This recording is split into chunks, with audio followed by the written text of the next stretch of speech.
요셉이 형들에게 이르매 그의 형들이 요셉의 옷 곧 그가 입은 채색 옷을 벗기고 그를 잡아 구덩이에 던지니 그 구덩이는 빈 것이라 그 속에 물이 없었더라.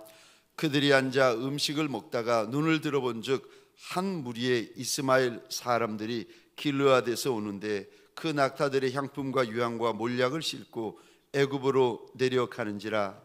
유다가 자기 형제에게 이르되 우리가 우리 동생을 죽이고 그의 피를 덮어둔들 무엇이 유익할까? 자, 그를 이스마엘 사람에게 팔고 그에게 우리 손을 대지 말자. 그는 우리의 동생이요 우리의 혈육이니라 하며 그의 형제들이 청종하였더라. 그때에 미디안 사람 상인들이 지나가고 있는지라 형들이 요셉을 구덩이에서 끌어올리고 은 20에 그를 이스마엘 사람들에게 팔매 그 상인들이 요셉을 데리고 애굽으로 갔더라. 아멘. 아멘.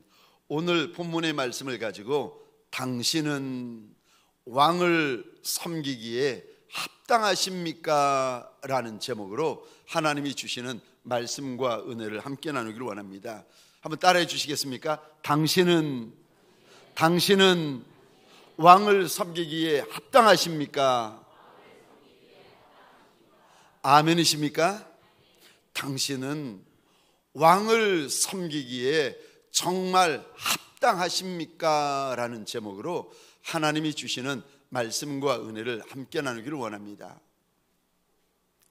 사우디아라비아에서는 왕이 타는 말을 아주 특별한 방법으로 훈련을 시킨다고 합니다. 저 말들 가운데에 혈통이 좋은 말들, 이런저런 외적인 조건들이 좋은 말들을 골라가지고 먼저 선별한다는 거예요. 그리고는 그 말들에게 이런 훈련, 저런 훈련, 이런 테스트, 저런 테스트를 거치게 하는데 마지막 훈련이 무엇인가? 몇십 마리의 말이 추려진 다음에 마지막 받는 훈련은 어떤 상황에서도 조련사가 호각을 불게 되면 그 자리에 멈추어 서는 겁니다. 그래서 그렇게 훈련을 받고 마지막 훈련까지 받은 말들 수십 마리를 이제 사막으로 보내는데 사흘을 보낸다는 거예요. 그래가지고 이 사흘 동안 사막의 땡볕에, 사막의 모래바람에, 사막 한복판에 묶어둬가지고 땡볕에 모래바람에 시달릴 대로 시달리는데 단 사흘 동안 물 한 방울도 주질 않는다는 겁니다. 그래가지고 4일째가 되면은 이 말들을 끌고 오아시스 근처로 가면은요, 말들이 벌써 알고 저 물냄새를 맡고는 말들이 막 못 견뎌 한다는 거예요. 그래서 그때 말을 놓아준다는 겁니다. 그러면 말들이 미친 듯이 오아시스 향해서 달려가는데 기다렸다가 조련사가 뒤에서 호각을 분다는 겁니다.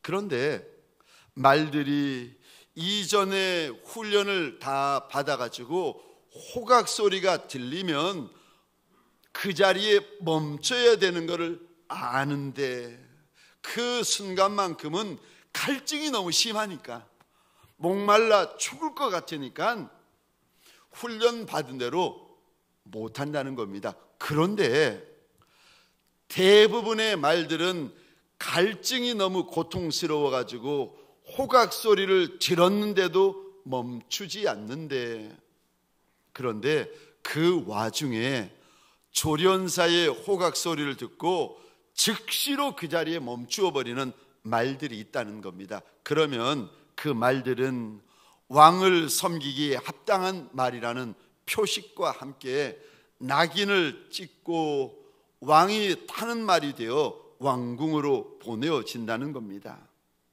저와 여러분들 말만 이러겠습니까? 저와 여러분들의 인생도 이와 같지 않겠습니까? 오늘 본문에 보시면 우리 하나님께서 한 인생을 주목하세요. 그래가지고 그 인생을 왕의 왕이 되시니 주의 주가 되시니가 그 인생을 붙잡아 들어쓰시기로 작정을 하시고 이제 훈련을 시키시는데, 그가 어떤 모습을 가지고 있었는지 오늘 본문이 읽기 전에 창세기 37장 1절부터 보면은 훈련 받기 전에 17살 된 요셉의 모습을 하나님께서 우리에게 하나하나 보여주십니다. 하나님께서 그 인생을 들어 쓰고 싶으신데 쓰임받기에 합당하지 못한 요셉의 모습을 17장 1절부터 이렇게 보여주시는데, 요셉이 형들의 잘못을 보고는요 즉시로 달려와서 아버지에게 고자질을 합니다. 그러니까 17살 난 이 철부지 요셉이 말이 빠른 아이였어요. 남의 실수, 남의 잘못, 남의 못난 모습을 보면은 말하고 싶어가지고 견디지를 못하는 겁니다. 여러분, 애굽의 총리 되신 그 큰 나라, 그 당시에 최고의 강대국의 총리 대신으로 하나님이 써주고 싶으신데, 이 인생이 얼마나 말이 빠른지 말을 참지를 못하는 거예요. 이거 쓸 수가 있겠습니까? 또 37장 앞에 보면은 어느 날 하나님께서 요셉에게 꿈으로 보여주시는 것이 있었는데, 꿈을 꾸고 나서는 쫓아와 가지고 형들에게 이야기를 하는데, 내가 밤에 꿈을 꿨는데 형들의 곡식단이 내 곡식단을 향하여 절하더이다. 아이고, 앞으로 일어날 일에 대하여 하나님이 미리 일러주시고 보여주시고 알려주시는데 이걸 참지를 못하고요 입을 닫고 있어야 되는데 입을 열어버리는 거예요. 또 며칠이 지났는데 요셉이 꿈을 꾸는데 이번에는 하늘에 있는 해와 달과 11별이 자기를 향하여 절을 하더라는 겁니다. 이 말을 듣고 형들이 막 화가 나가지고 심지어 아버지마저도 우리가 너희에게 요셉아 너한테 절을 하겠느냐는 겁니다. 여러분, 하나님께서 들어 쓰고 싶으신데 들어 쓸 수가 없는 인생들도 있답니다. 37장에 철부지요 어린아이 이 요셉을 하나님께서 들어 쓰려고 하시는데 어떤 훈련 속으로 들어가게 하시는가? 요셉이 오늘 본문에서 세 가지의 훈련을 받습니다. 첫 번째 훈련입니다. 벗겨버리십니다. 요셉의 채색 옷을 우리 하나님께서요 벗겨버리십니다. 오늘 본문에 보시면 이상하죠. 하나님께서 이복 형들이 요셉을 팔아버리는 모습을 이상하게도 너무 자세하게, 너무 구체적으로, 너무 상세하게 다 말씀하여 주시는 겁니다. 그러니까 지금 뭔가 의미가 있다는 거예요. 요셉이 옷이 벗겨진 게 옷이 벗겨지고 찢겨졌다 이거를 알려주시려고 하시는 것이 아니라 요셉의 옷이 벗겨지고 요셉의 옷이 찢겨진 데는 뭔가 의미가 있다는 겁니다. 23절입니다. 우리 함께 읽도록 하겠습니다. 23절 시작. 요셉이 형들에게 이르매 그의 형들이 요셉의 옷 곧 그가 입은 채색 옷을 벗기고 아멘. 요셉의 형들이 요셉을 팔아버리지 않습니까? 미디안 상인들에게 팔아버리는데 그냥 팔아버려도 되는데 아니요, 이상하죠. 요셉의 옷을 완전히 벗겨버립니다. 여러분, 채색 옷은 아무나 입을 수가 없던 옷이었습니다. 그 당시 채색 옷은 얼마나 비싸고 얼마나 귀한 옷인지 왕족이나 귀족이나 큰 부자들만 입을 수 있는 옷입니다. 그런데 이렇게 비싸고 이렇게 귀하고 이렇게 좋은 옷을 아버지가 아들 요셉에게만 입혀줍니다.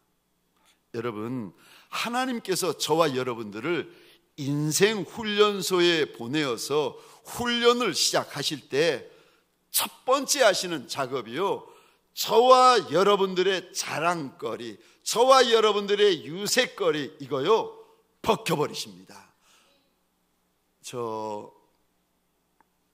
요셉이 아비가 입혀주는 채색 옷을 처음 입었을 때 얼마나 좋아하고 얼마나 감사하고 얼마나 기뻤겠습니까? 그런데 이 비싼 옷, 이 귀한 옷을 한 날 입고 두 날 입고 셋째 날 입고 여러 날 입고 여러 해를 입다 보니까 이제는 이 채색 옷을 내가 입는 것이 고마운 것이 아니라 당연한 거예요. 여러분, 이 채색 옷을 입고 그 다음부터 요셉이 어떻게 하는 줄 아십니까? 거들먹거리기 시작합니다. 은혜를 은혜로 알지 않습니다. 감사를 감사로 알지 않습니다. 복을 복으로 알지 않습니다. 당연한 것으로 알고 거들먹거리기 시작합니다. 하나님께서 요셉을 쓰실 때에 첫 번째 받는 훈련이요, 요셉의 자랑거리, 요셉의 유색거리, 요셉의 거들먹거리는 거리들을 하나님께서 완전히 벗겨버리십니다. 그래서 요셉에게 채색 옷의 흔적을 하나도 남김이 없게 만들어 버리십니다. 그러니까 요셉의 원래 모습에다가 아비가 채색 옷을 입혀 주었는데 사실 이 채색 옷은요, 요셉의 거품입니다. 저와 여러분들 가운데도 거품이 있는 거 아십니까? 실제 모습은 그렇지 않는데 과장된 모습, 실제 모습은 그렇지 않는데 저 덧붙인 모습, 거품이요. 제가 부산에서 이렇게 부교육자 생활을 하다가 제가 안 것 중에 하나가 이런 겁니다. 이렇게 부교육자 생활을 하면서 느낀 건데, 그 당시에 보니까 수영로교회 부교육자 분들은 자기가 무슨 정필도 목사님 정도가 되는 걸로 착각을 하고 있는 거예요. 사랑의 교회, 그때 옥하는 목사님이 계셨거든요. 사랑의 교회 부목사님들은 자기가 옥하는 목사님의 영성 정도가 되는 걸로 착각들을 하고 계시고, 그 당시 온누리교회 부목사님들은 저 하영조 목사님 계셨는데, 온누리교회 부목사님들은 제가 이렇게 보니까 자기의 정도, 자기의 영성을 저 하영조 목사님의 영성 정도로 착각질을 하고 있는 거예요. 아닌데, 그러던 어느 날 저 친한 친구 목사님이 익산 기쁨의 교회로 담임 목사가 되어갔습니다. 저는 부목사고 친한 친구 목사는 담임 목사로 되어갔고, 그래서 그 친구 목사에게 어느 날 제가 가서 물어보았습니다. 박 목사, 부목사님으로 있다가 담임 목사님 되고 나서 무엇이 제일 달라집니까? 달라진 게 뭡니까? 그랬더니 지금도 기억하는 것이 그 목사님이 이렇게 이야기를 하는 겁니다. 이 목사, 거품부터 빼야 한다는 것을 알았어. 부목사로 있다가 담임 목사로 갔는데, 그렇게 가면서 제일 먼저 무엇을 느꼈느냐고 물어봤더니 자기 안에 있는 거품이 있더라는 거예요. 그 거품부터 빼고 빠져야 한다는 것을 자기가 알았다는 겁니다.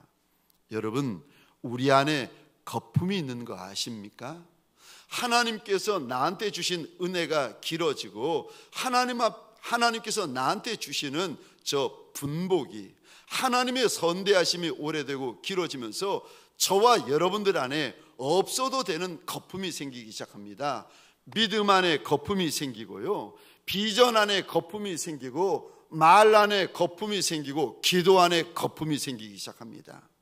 여러분, 하나님께서 저와 여러분들을 정말 다루실 때가 오시면은요, 저와 여러분들 우리 인생의 채색옷을 벗겨버리세요. 그리고 우리 안에 있는 거품을요 다 빼버리십니다. 벗어야 될 것들을 벗으셔야 됩니다. 빼야 할 것들을 빼셔야 합니다. 그것이 저와 여러분들이 받을 첫 번째 훈련입니다. 그런데 채색옷 내 것인 줄 알았는데 하나님께서 이거 벗겨버리실 때 어린아이 요셉이 얼마나 힘들고 억울하고 분했겠습니까? 여러분, 저와 여러분들, 하나님께서 저와 여러분들을 인생 훈련소에 집어넣으실 때요, 첫 번째 시키시는 훈련이요, 벗겨버리시는 훈련을 시키십니다. 하나님이 벗겨버리실 때 여러분 당황하지 마시고, 억울해하지 마시고, 분해하지 마시고, 하나님이 날 벗기실 때에 온전히 벗어버리고 철저히 벗어버리는 저와 여러분들 되시기를 주의 이름으로 축원합니다. 두 번째요, 하나님께서 저와 여러분들 하나님이 쓰시기에 합당한 종으로 만들어 가실 때 두 번째 시키시는 훈련이 있습니다. 던져버리십니다. 던져버리되 아무도 없는 곳으로 던져버리십니다. 그래서 혼자 있는 훈련을 시키십니다. 오늘 본문 24절 말씀입니다. 우리 같이 한번 읽겠습니다. 시작. 그를 잡아 구덩이에 던지니 그 구덩이는 빈 것이라 그 속에 물이 없었더라. 아멘.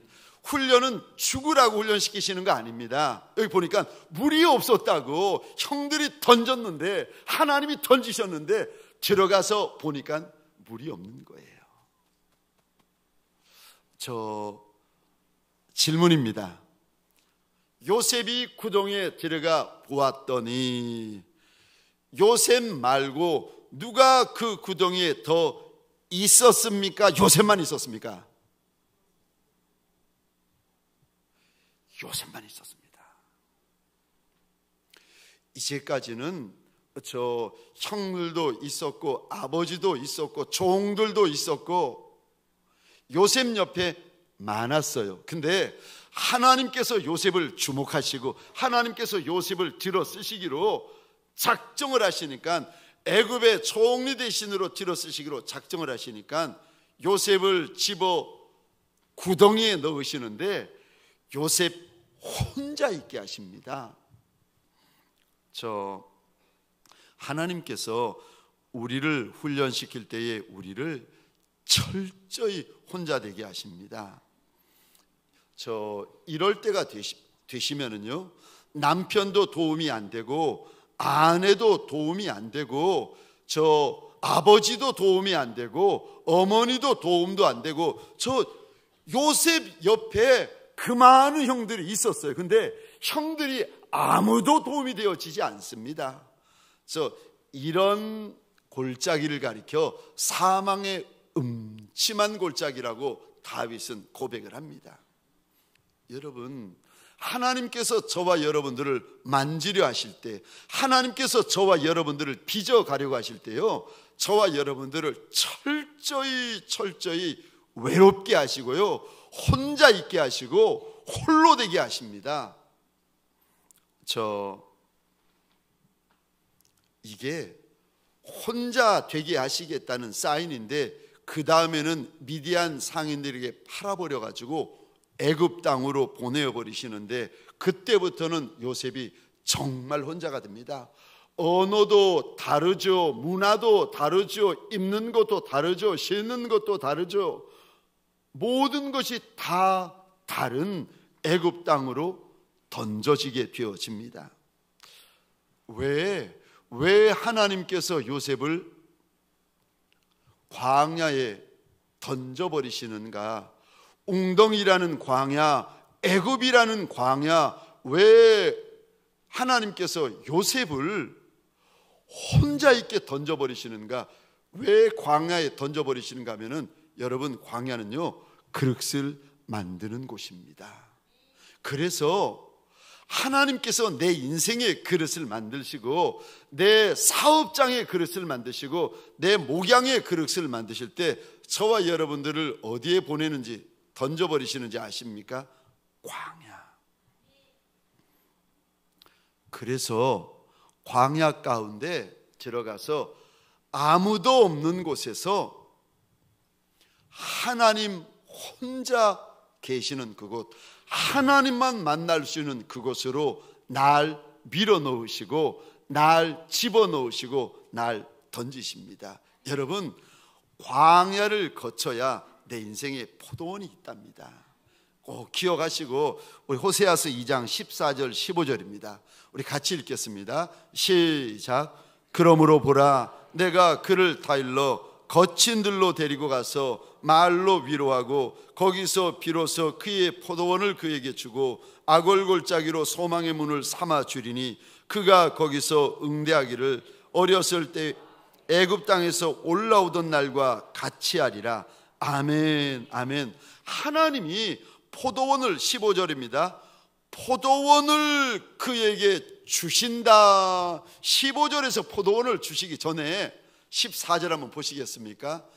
반드시 하나님께서 그를 저 거친 들로 데려가시는데, 거친 들, 아무도 없는 그곳, 외로운 그곳, 고통스러운 그곳, 힘든 그곳, 아무것도 없는 그곳에서 하나님께서 14절입니다.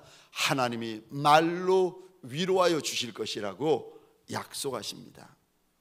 광야가 있어야 포도원이 있습니다. 그래서 성경에 보시면 하나님께서 들어 쓰셨던 인생들마다 반드시 광야에 집어넣으십니다. 모세를 광야에 집어넣으시는데 40년을 집어넣으십니다. 다윗을 광야에 집어넣으시는데 10년 동안 하나님께서 다윗을 광야에 집어넣으세요. 다윗이 고백합니다. 나와 죽음 사이에는 한 걸음뿐입니다. 그런 아차하면 죽는 광야 속으로 10년을 하나님께서 밀어넣으시는데, 이 10년 동안 광야 가운데 다윗의 시편이 만들어지고, 다윗 왕이 준비되어지고, 다윗과 함께하는 용사들이 준비되어집니다. 뿐만 아닙니다. 세례 요한도 하나님께서 들어 쓰시기 전에 광야로 집어넣으시는데, 아예 세례 요한을 어렸을 때부터 집어넣으신데, 누가복음입니다. 1장 30절입니다. 우리 함께 읽겠습니다. 시작. 아이가 자라며 심령이 강하여지며 이스라엘에게 나타나는 날까지 빈들에 있으니라. 아멘, 아멘. 우리 주인 예수님도 공생애를 시작하시기 전에 40일 동안 광야 한복판으로 걸어 들어가십니다. 그런데 성령께서 우리 예수님을 막 밀어붙이셔가지고 강권하여서 광야 한복판으로 들어가게 하십니다. 여러분, 우리 가운데 영적으로 미성숙할수록 혼자 있는 것을 견뎌내지는 못하세요. 함께 있고 모여 있고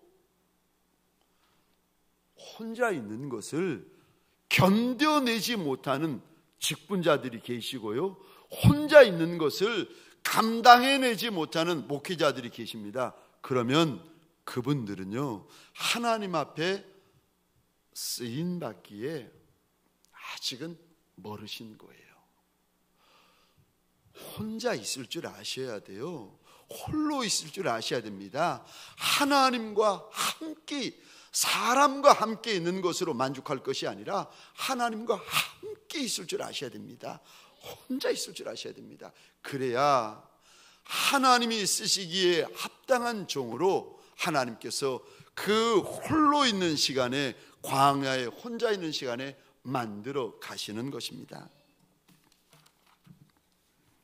우리 가운데 광야에 계시는 분이 계십니까? 내 곁에 도와줄 이가 아무도 없다고 힘들어하고 어려워하고 속상해하고 외로워하는 분이 계십니까? 잘 들으셔야 됩니다. 광야에는 원래 아무도 없습니다. 광야에는 원래 아무도 없어야 합니다. 그런데 하나님께서 내 손을 잡아가지고 광야로 집어넣었는데도 불구하고 광야 속에서 사람 찾아다니고 사람 의지하려고 하고 사람 신뢰하고 하시면은요, 광야 기간이 자꾸만 늘어납니다. 원래 광야 훈련소에 들어오시면 내 곁에 도와주는 이가 아무도 없습니다. 아무도 없어야 됩니다. 하나님 외에는 아무도 없으셔야 됩니다. 광야에 들어와야 비로소 저 육의 사람인 저와 여러분들이요, 영의 사람이 되기 시작합니다. 광야에 들어와야 비로소 저와 여러분들이 말씀의 사람이 되기 시작하고 기도의 사람이 되기 시작하고 성령의 사람이 되기 시작합니다. 광야에 들어와야. 왜요? 그 전에는 채색 옷을 입고 있어가지고 저와 여러분들이 바뀌질 않습니다. 광야에 들어와야 바뀝니다. 광야를 통해 그릇이 만들어집니다. 광야를 통하여 불순물과 찌꺼기들이 제거되기 시작합니다. 광야를 통하여 신앙의 쭉정이들이 알곡이 되기 시작합니다. 광야를 통하여 육적인 그리스도인들이 신령한 그리스도인으로 만들어지기 시작합니다. 사랑하는 성도님들에게 소원합니다. 광야를 낭비하지 아니하시기를 주의 이름으로 축원합니다. 광야에서 그릇이 만들어집니다. 그러니까 지금 용광로와 같은 광야를 지나는 분들이 계시잖아요. 하나님께서 뜻이 계셔가지고 광야로 집어넣으시고 용광로로 집어넣으셨는데 그 한복판에서 사람을 찾아다니고 있고 그 한복판에서 사람에게 손 벌리고 있으니 훈련소에서 훈련을 받으셔야 되는데 훈련받기 싫어가지고 꾀를 부리고 있으니 이거 어떻게 하겠습니까? 여러분, 광야에서 철저히 훈련 받으시고 철저히 단련 받으시고 철저히 연단 받으셔야 비로소 순군 같은 일꾼들이 만들어집니다. 저와 여러분들에게 소원합니다.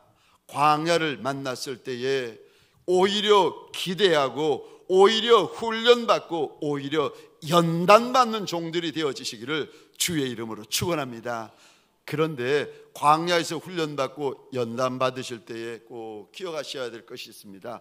광야는 없는 것이 많습니다. 문제밖에 없는 것이 광야입니다. 그러니까 없는 것이 많은 광야 한복판을 지나갈 때에 이런 문제 만나고 저런 문제 만날 때에 여러분, 육으로만 반응하는 분들이 계세요. 육으로 반응하는 게 뭔지 아십니까? 혈기 부리는 거, 다투는 거, 싸우는 거. 하나님께서 광야 한복판에 집어넣으셨더니 하나님을 만나야 되는데 사람 만나가지고 분내고 혈기 부리고 다투고 육으로 반응하는 분들이 계세요.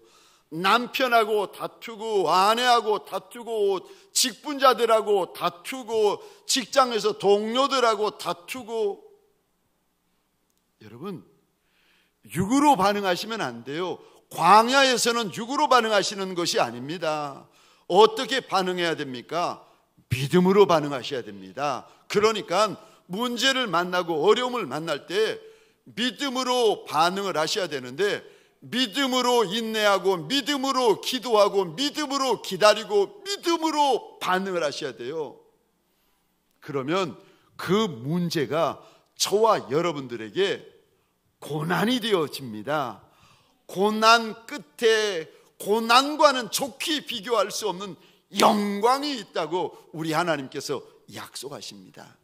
여러분, 문제가 고생이 되는 종이 있고 문제가 고난이 되는 종이 있습니다. 여러분, 다른 사람 볼 것 없이 옆에 있는 분들을 가만히 이제 동료들이나 직분자들이나 이렇게 보세요. 문제를 만나고 어려움을 만났을 때 육으로 반응하는 종이 있고, 문제와 어려움을 만났을 때 믿음으로 반응하는 종이 있습니다. 그러면요, 믿음으로 반응하시는 분들을 가만히 보세요. 그 문제가 반드시 그분에게는요 간증이 됩니다. 왜요? 하나님의 약속이기 때문에 그렇습니다. 저와 여러분들에게 소원합니다. 광야를 낭비하지 아니하는 종들이 되시기를 주의 이름으로 축원합니다. 마지막 세 번째로, 하나님께서 들어 쓰시기에, 왕이 쓰시기에 합당한 종으로 만드실 때에 세 번째 훈련이 있습니다. 죽어야 합니다. 저와 여러분들이 주인에게 온전히 쓰임받는 종이 되시려면 저와 여러분들이 온전히 죽으셔야 됩니다. 요한복음 12장 24절입니다. 우리 같이 읽겠습니다. 시작. 내가 진실로 진실로 너희에게 이르노니 한 알의 밀이 땅에 떨어져 죽지 아니하면 한 알 그대로 있고 죽으면 많은 열매를 맺느니라. 아멘, 아멘. 죽으면 많은 열매가 있다. 죽어야 많은 열매가 있다. 죽었기 때문에 많은 열매가 있다는 거예요. 여러분, 우리 가운데 광야에 들어온 인생이 있습니까? 광야 훈련소에 들어온 분이 계십니까? 하나님께서 왜 광야에 집어넣으신 줄 아십니까? 죽으라고 집어넣으신 거예요. 내 혈기 죽고, 내 성냄 죽고, 내 분냄 죽고, 내 자존심 죽고, 내 생각 죽고, 내 계산 죽으라고 하나님께서 저와 여러분들을 광야로 밀어 넣으시는 겁니다. 죽으면 많은 열매가 있는데, 저와 여러분들 죽으면은요 큰일 나는 줄 알잖아요. 그런 분들도 계시더라고요. 우리가 제일 싫어하는 것이 가만히 보니까 죽는 거예요. 목사님, 저 죽을 뻔했습니다. 죽는 거 큰일 나는 줄 알잖아요. 하나님께서는 죽으라고, 가정에서 죽어야 된다, 교회에서 죽어야 된다, 사업장에서 죽어야 된다, 세상에서 죽어야 된다, 죽으면 많은 열매가 있다고 하는데, 죽는 거 억울해하고 죽는 거 분해하고 죽으면 손해보는 줄 알고 있는 저와 여러분들 아닙니까? 죽으라고 하시는데 못 죽겠다고 하는 이들이 저와 여러분들 아니겠습니까? 오늘 본문에 하나님께서 요셉을 17살 나이를 들어 써가지고 애굽의 총리 대신으로 들어 쓰실 때 마지막 훈련이요, 요셉을 죽이세요. 저 한번 보시겠습니까? 37장 요셉의 이야기가 나옵니다. 그래서 요셉이 애굽에 팔렸다. 저 37장 36절 이 단어 보시겠습니까? 팔았다. 그러면 38장에서는 무슨 내용이 나와야 됩니까? 팔린 요셉이 어떻게 사는지 내용이 나와야 되는데, 참 신기하죠. 하나님께서 요셉의 이름을 지어버리세요. 그리고 39장에서야 요셉의 이름이 등장합니다. 요셉이 저 듣도 보도 못한 나라 애굽의 종으로 팔려갔는데, 보디발의 집에 종으로 팔려가서 그가 얼마나 힘들었겠습니까? 이거 보디발의 집에서 17살 아이가 자존심 내세웠겠습니까? 혈기 부렸겠습니까? 소리 질렀겠습니까? 아직 쓰임받기 전이에요. 아직. 그러면 만약에 요셉이 그랬으면 애굽의 총리 대신이 될 수가 있었겠습니까? 38장에서 요셉의 모든 것들을 하나님께서 죽이세요. 요셉의 모든 것들을 갈아가지고 마치 밀가루처럼 만들어버리시고 요셉의 모든 것들을 하나님께서 철저히 죽이십니다. 그런데 그러면서 요셉이 죽고 나니까 39장 보시겠습니까? 요셉이 죽고 나니까 38장에서 요셉이 죽습니다. 자존심도 죽고 혈기도 죽고 분도 죽고 생각도 죽고 계산도 죽고 다 죽습니다. 그리고 39장 이 단어 보시겠습니까? 39장 2절입니다. 여호와께서 요셉과 함께 하셨다. 3절입니다. 그의 주인이 여호와께서 그와 함께 하심을 보았다. 내가 죽어야 죽는 만큼 하나님이 함께 하십니다. 하나님이 저와 여러분들을 아름답게 존귀하게 귀하게 들어 쓰실 때에 마지막 훈련이 뭔지 아십니까? 죽는 훈련. 안 죽어요. 죽는 훈련. 안 죽어요. 죽는 훈련. 죽자 하는데 안 죽겠다고 저와 여러분들을 버틴깁니다. 여러분, 제가 아는 목사님, 정광재 목사님이라는 분이 계세요. 이 목사님의 간증입니다. 이분이 청송교도소에서 감옥 생활을 하던 중에 새벽 기도를 하다가 우리 주님을 만나게 되는데, 이분이 주님을 만나는 순간에 이분의 고백입니다. 머리끝에서부터 발끝까지 수만 볼트의 전류가 자기 몸을 타고 흐르는데, 그러면서 눈물이 쏟아지면서 주님 앞에 자기가 얼마나 큰 죄인인 것을 깨달으시면서 계속 이런 고백만 했다는 거예요. 주님, 내가 죄인이로소이다. 내가 죄인이로소이다. 내가 죄인이로소이다. 막 통곡하며 눈물 콧물 흘리며 고백을 하고 있는데, 주님의 음성이 들려오는데 세상에 그렇게 아름다운 음성은 들어본 적이 없었다는 겁니다. 주님이 그 청송교도소에 있는 그 죄수를 향해서 주님이 그러시더랍니다. 내가 사랑하는 자라. 내가 사랑하는 자라. 내가 사랑하는 자라. 주님의 온유한 음성이 들려오는데 얼마나 아름다운 음성인지, 눈물 콧물이 되어 자기가 죄인인 것을 고백하면서 자기도 모르게 하나님 앞에 서원을 하는데, 하나님, 가라 하시면 제가 가겠고 오라 하시면 제가 오고 명령하시면 제가 달려가 전하겠습니다. 하나님 앞에서 서원 기도를 했다는 겁니다. 그리고는 그날 이후로 하루에 3시간씩 방언 기도를 하며 새벽마다 그 감옥에서 그렇게 울었는데, 나중에 이분이 이제 목사님이 되셨습니다.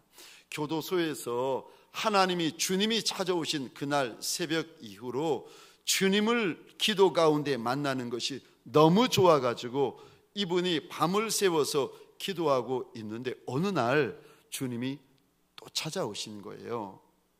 환상 중에 주님이 찾아오셨는데 눈앞에 강대상 앞으로 두꺼운 유리길이 넓게 펼쳐져 있었는데, 주님께서 큰 망치를 가지고 그 두꺼운 유리기를 사정없이 내려치시더라는 겁니다.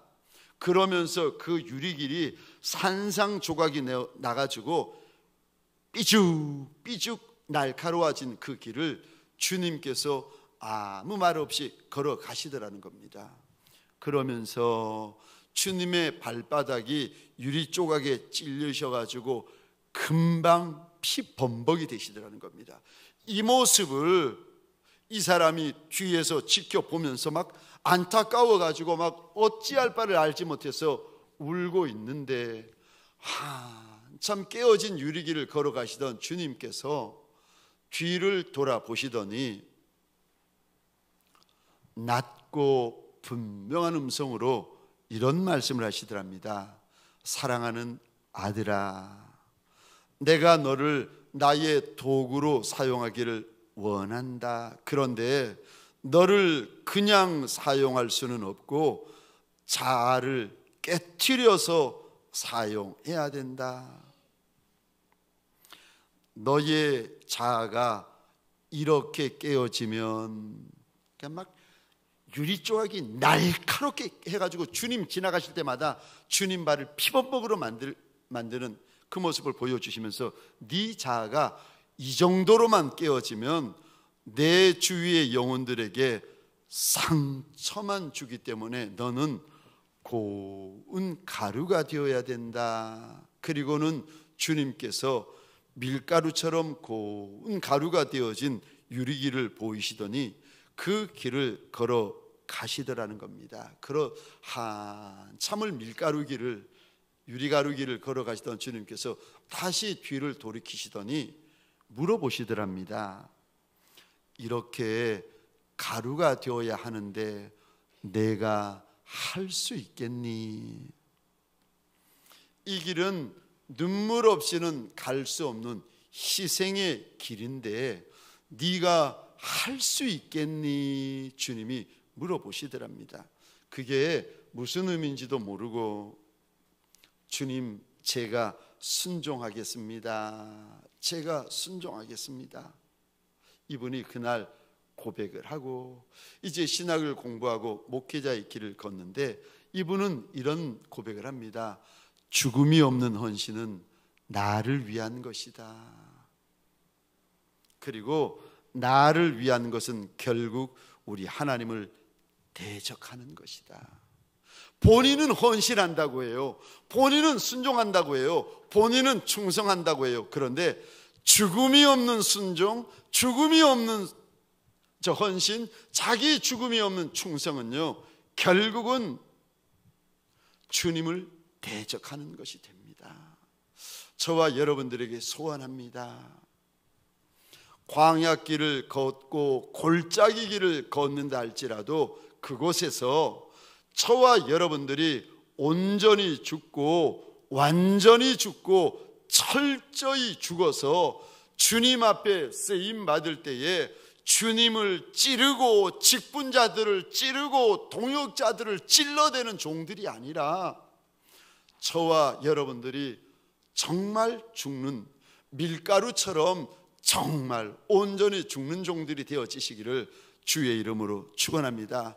가정에서도 밀가루와 같은 종들, 교회에서도 밀가루와 같은 종들, 사업장에서도 밀가루와 같은 종들이 되어서 주님 앞에 온전히 쓰임받는 종들이 되시기를 주의 이름으로 축원합니다.